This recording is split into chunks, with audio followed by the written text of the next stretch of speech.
ఆంధ్ర తెలంగాణలో తక్కువ ఫీజులతో high quality results ఇస్తున్న ఏకైక సంస్థ తిరుమల్ ఐఏఎస్ ఇన్స్టిట్యూట్. మాజీ మంత్రి వైఎస్ వివేకానందరెడ్డి హత్య కేసులో మరో కీలక పరిణామం చోటు చేసుకుంది. ఈ కేసులో అప్రూవర్ గా మారిన దస్తగిరిని జైల్లో బెదిరించారనే కారణంతో నలుగురుపై పులివెందుల పోలీసులు కేసు నమోదు చేశారు.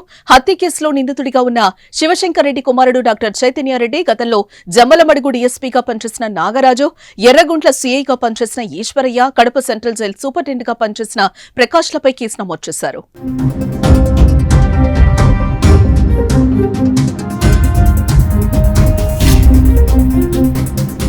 2023 అక్టోబర్ నుంచి 2024 ఫిబ్రవరి వరకు కడప సెంట్రల్ జైల్లో దస్తగిరి రిమాండ్ ఖైదీగా ఉన్నాడు. ఆ సమయంలో వైద్య శిబిరం పేరిట డాక్టర్ చైతన్యరెడ్డి జైల్లోకి వెళ్లి బెదిరించినట్టు దస్తగిరి ఫిర్యాదులో పేర్కొన్నాడు. నీ వల్ల మా నాన్న వైఎస్ భాస్కర్ రెడ్డి జైలుకెళ్లారు, అవినాష్ రెడ్డి ఇబ్బందులు పడ్డారు, భాస్కర్ రెడ్డి ఆరోగ్యం బాగలేదు, ఆయనకు జరగరానిది జరిగితే మేం నిన్ను నరికేస్తామని ఆయన హెచ్చరించినట్లుగా తెలిపాడు. తాము చెప్పినట్టు చెప్తే 20 కోట్ల అడ్వాన్స్ ఇస్తామని, కుటుంబ సభ్యులకు ప్రభుత్వ ఉద్యోగాలు కూడా ఇప్పిస్తామని ఆశ చూపినట్టుగా తెలిపాడు. ఎంవి కృష్ణారెడ్డి ఎలా సహకరిస్తున్నాడో నువ్వు అలాగే చెయ్యాలి, సిబిఐ ఎస్పీ రామ్ నిన్ను కొట్టి అప్రూవర్ గా మార్చానని, అవినాష్ రెడ్డి, భాస్కర్ రెడ్డి, శివశంకర్ రెడ్డి పేర్లు చెప్పించాడని చెప్పాలంటూ చైతన్యారెడ్డి బెదిరించినట్టు దస్తగిరి ఫిర్యాదులో పేర్కొన్నాడు.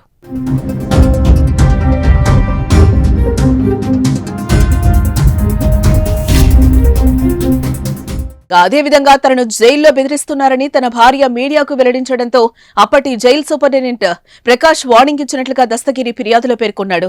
నీ భార్య మీడియా ముందు వెల్లడించిన అంశాలు నిజం కాదని, ఆమెకు మతిస్థిమితం లేదని చెప్పు. చైతన్యరెడ్డి నిన్ను జైల్లో కలవలేదని, ఆయన వైద్య శిబిరం పూర్తి చేసుకుని వెళ్లిపోయారని చెప్పు అంటూ దస్తగిరిని బెదిరించి లేఖ రాయించుకున్నారనేది ప్రధాన అభియోగం. చైతన్యరెడ్డి దస్తగిరిని బెదిరించినప్పుడు ప్రకాష్ ఆయనతో పాటే ఉన్నారనేది మరో అభియోగం. ప్రస్తుతం ఈ కేసులో ప్రకాష్ ను A2గా పోలీసులు చేర్చారు. ఆయన ఇప్పుడు నెల్లూరు జైలు సూపరింటెండెంట్ గా పనిచేస్తున్నారు.